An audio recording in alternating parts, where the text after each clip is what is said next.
यही बात रामनवमी व्रत के संबंध में भी कह रहे हैं। मासे मधौया नवमी सुयुक्ता शुक्ला जितीशेन शुभेन भेन करके महापुण्यतमा सुलग्ने जातोत्र राम स्वयमेव विष्णु। चैत्र मास में शुक्ल पक्ष में महापुण्य जनिका नवमी तिथि में अत्यंत शुभ पुनर्वसु नक्षत्र में मध्याह्न काल में कर्क लग्न में त्रिपाद विभूति नायक श्री सीता सर्वेश्वर प्रभु श्री राम दशरथ नंदन के रूप में प्रकट भये।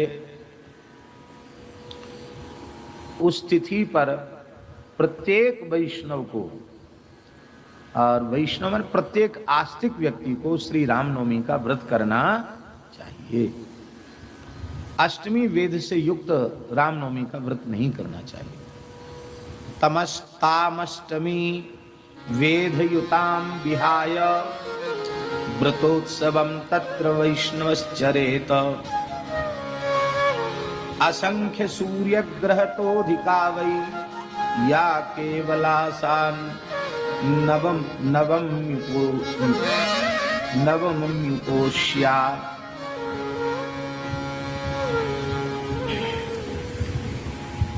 वैष्णव को अष्टमी के वेद से युक्त नवमी का त्याग कर देना चाहिए। वेद रहित शुद्ध श्री रामनवमी का व्रत करना चाहिए और अपने सेव्य ठाकुर जी हो तो मंदिर विहारी हो तो व्रत में उत्सव भी करना चाहिए।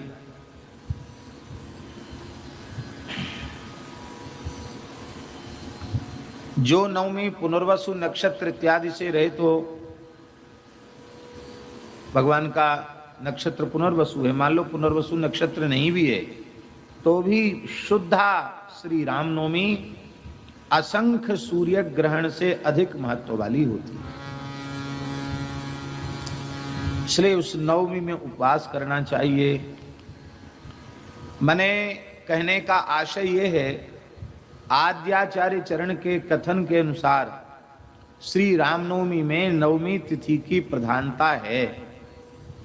नक्षत्र हो तो अच्छी बात है, सोने में सुगंध है।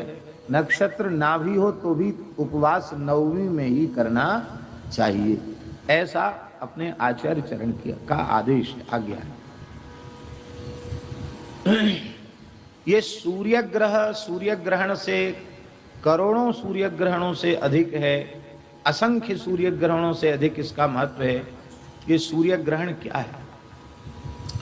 देखिए, ग्रहण का जो काल है वह अत्यंत पवित्र पुण्य काल माना जाता है। ग्रहण के समय में लिखा है, सर्वम गंगा समम तोयम सर्वे व्यास समा द्विजा। सामान्य जल भी गंगा जल के तुल्य हो जाता है ग्रहण के काल। और ब्राह्मण मात्र कृष्ण द्वैपायन भगवान व्यास के तुल्य हो जाता है। सर्वे व्यास समा द्विजा। ग्रहण के स्पर्श से मोक्ष पर्यंत मौन होकर के एक आसन से जिस किसी भी मंत्र का जप कर लिया जाएगा सावधान होकर के, उस मंत्र का पुरस्चरण संपन्न हो जाए, उस मंत्र के पुरस्चरण का पुण्य प्राप्त हो जाए। अब षडक्षर मंत्र आ जाए, स्पर्श से मोक्ष तक जप कर लो तो भले ही 1 घंटे का ही ग्रहण है, पर 1 घंटे में 6 लाख जप का पुण्य आपको प्राप्त हो।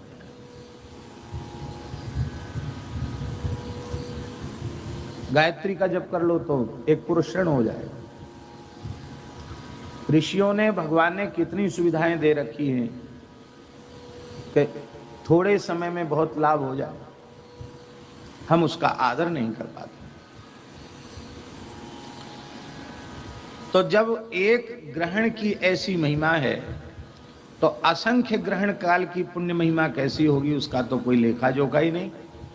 इसलिए श्री रामनवमी, जन्माष्टमी आदि जो महापर्व हैं, इसमें जप तप दान पुण्य सब अक्षय हो जाता है। इसलिए इन तिथियों पर बहुत सावधान होकर के व्यतीत करना चाहिए।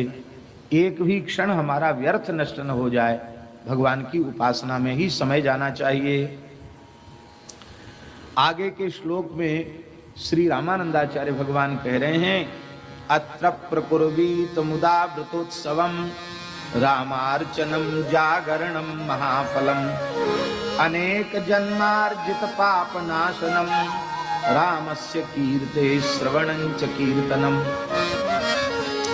अत्यंत आह्लाद पूर्वक आनंद पूर्वक रामनवमी को रामार्चन अवश्य करें। रामार्चन महायज्ञ की बड़ी भारी महिमा, विधि पूर्वक श्री रामार्चन महायज्ञ करे।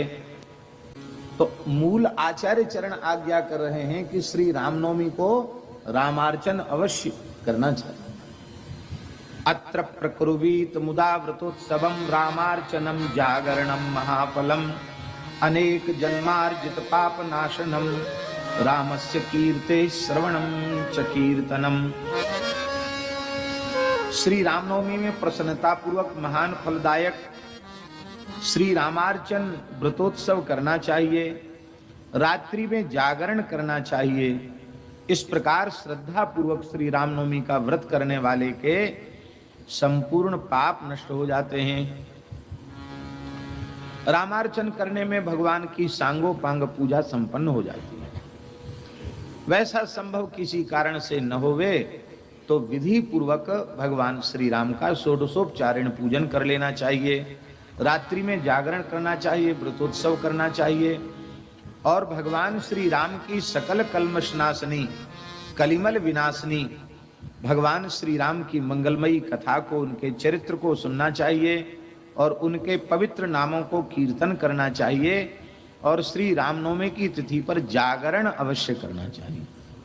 ये 24 घंटे का व्रत है, एक क्षण भी व्यर्थ न जाए, क्योंकि असंख्य सूर्य ग्रहण से भी अधिक महिमा इस व्रत की है।